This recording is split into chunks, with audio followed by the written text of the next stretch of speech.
देखिए, जो ट्विटर और सोशल मीडिया है ये लोगों के लिए एक अहम ज़रिया है इन्फॉर्मेशन का, क्योंकि बात चीज़ ऐसी होती है जो कि हमारे इलेक्ट्रॉनिक्स और प्रिंट मीडिया में नहीं दिखाई जाती, और सोशल मीडिया पर लोग अपने इजहार ख्याल बखूबी कर सकते हैं। तो मेरे ख्याल में ये एक लोगों के लिए एक इंडिपेंडेंट वे अपने बात पहुंचाने में, और इसको बंद नहीं होना चाहिए। आजकल अगर हम देखें तो सोशल मीडिया को आप लोगों के सबके सामने है।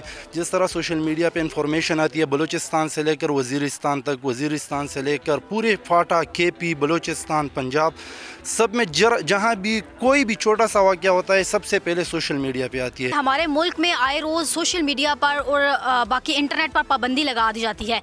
आपका इसके बारे में क्या ख्याल है कि इससे कोई अफेक्ट होता है? जी, अस्सलाम वालेकुम। मेरा नाम माहम जावेद है और मैं कायद-ए-आज़म यूनिवर्सिटी की स्टूडेंट हूँ।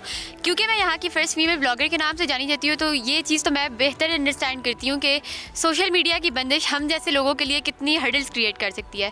इसके अलावा अगर आप देखें तो हमारा मुल्क is coming on the top, जो कि यहाँ पर फ्रीलांसर मार्केट कितनी स्प्रेड हो रही है। सो आप ये देखें कि अगर हमारे पास यही चीज़ें बंद हो जाएंगी, बेसिक नेसेसिटीज़ जो कि स्टेट का काम है हमें प्रोवाइड करना, तो अगर वो हमें हमारे इस बेसिक राइट से भी महरूम कर रहे हैं, तो आई गेस कि हम इसमें मायूसी देख रहे हैं अपने फ्यूचर में। आपको क्या लगता है कि अर्निंग पे कोई अफेक्ट पड़ता है, या आपकी कोई स्टोरी, कोई अर्निंग स्टोरी हो? अस्सलाम वालेकुम, मेरा नाम सैयद मुताइक बलजैदी है और मैं कायद-ए-आज़म यूनिवर्सिटी का स्टूडेंट हूँ। जी बिल्कुल फ़र्क पड़ता है। मैं खुद एंटरप्रेन्योर हूँ, मैं खुद अपना बिज़नेस चला रहा हूँ। हमारा बेसिकली इवेंट मैनेजमेंट का काम है, हम ऑनलाइन ही सर्विसेज और कंसल्टेंसी देते हैं, तो हमारा बिज़नेस इफेक्ट करता है। ऑब्वियस सी बात है, जब एक्स बंद होता है या जब सोशल मीडिया के प्लेटफॉर्म्स बंद होते हैं, हमें हर्डल्स होती हैं, हम अर्निंग नहीं कर सकते, हमारा वो जो रेवेन्यू जनरेट होता है वो जनरेट नहीं हो सकता है। तो इसलिए होना तो ये चाहिए कि हमारे लिए वो फैसिलिटीज़ दें, न कि हर्डल्स क्रिएट करें। मुझे बताइएगा कि सोशल मीडिया के हवाले से कोई पॉलिसी वगैरह बनानी चाहिए कि ये चीज़ें इसमें होनी चाहिए या नहीं होनी चाहिए? यस, एक्चुअली ख़ास तौर पे अगर मैं एक्स के बारे में बात करूँ, मैं फिज़िक्स का स्टूडेंट हूँ और मैं स्पेस एंथुसियास्ट भी हूँ। इन्वेस्टमेंट जब इस तरह की चीज़ों से बंद तो आएगी बाहर से, लेकिन इसके अलावा एक्स ऐसा प्लेटफॉर्म है जहाँ पर ऐसी इन्फॉर्मेशन मिलती है जो कि बाकी किसी प्लेटफॉर्म से नहीं मिलती। यानी कि टेक्निकल चीज़ें जो भी होती हैं, वो बिहाइंड द सीन्स क्या चल रही हैं एग्जैक्ट, वो हमें किसी और प्लेटफॉर्म से नहीं मिलती। तो एक डेमोक्रेटिक कंट्री को ऐसा नहीं करना चाहिए कि इस तरह के प्लेटफॉर्म्स को बंद करना चाहिए।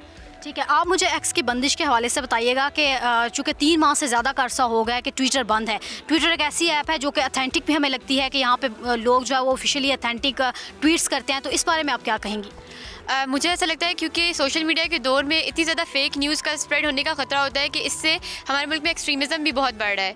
तो अगर हम एक ऑथेंटिक सोर्स को, जिसको लोग काफ़ी ट्रस्ट करते हैं और जिसको ग्लोबली एक्सेप्ट किया जाता है, तो अगर हम उसकी बंदिश पर आ जाएंगे तो आई डोंट थिंक सो कि हमारा जो ये यूथ है ये अगेन डिस्पेयर में चला जाएगा, and again we are leading our youth towards this extremism कि वो फिर स्टेट के अगेंस्ट जाएँ। So state needs to think about this. So yeah I would like to say subscribe करें और बेल दबाएं ताकि कोई खबर रह न जाए।